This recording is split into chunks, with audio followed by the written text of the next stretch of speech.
अपनी क्लास का एक लड़का मुझे बहुत पसंद करने लगा। उसने पता नहीं कैसे मेरा नंबर निकलवा लिया और उसके बाद मुझे मुसलसल मैसेजेस करने लगा। कहने लगा कि वो मुझे बहुत पसंद करता है और मुझसे दोस्ती भी करना चाहता है, लेकिन मैंने उसे साफ इनकार कर दिया कि मैं उससे दोस्ती नहीं करना चाहती। मेरे इनकार करने के बावजूद भी वो मुझे मुसलसल मैसेजेस करता रहा और उसका मैसेज आने पर मैं उसे रिप्लाई भी कर देती थी। उसको रिप्लाई करते करते मुझे पता ही नहीं चला कि कब मुझे उससे प्यार हो गया। फिर कुछ दिनों बाद उसने मुझे बताया कि उसकी मंगनी उसकी कजन के साथ हो चुकी है। ये सुनकर मुझे बहुत दुख हुआ। मैं रोने ही वाली थी कि वो कहने लगा कि अरे तुम क्यों रो रही हो मैं तो मजाक कर रहा था। यकीन मानो, ऐसा कुछ भी नहीं हुआ। मैंने उसकी बात का यकीन कर लिया कि हाँ यार, मजाक ही होगा।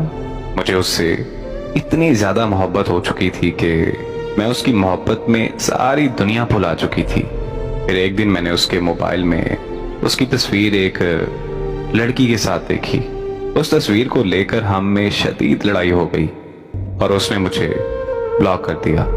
फिर उसने कुछ दिनों बाद मुझे अनब्लॉक करके बताया कि तस्वीर जो मैंने देखी थी उसमें उसकी कजन थी, वो कजन जिससे वो बहुत ज्यादा प्यार करता है और उससे शादी भी करना चाहता है।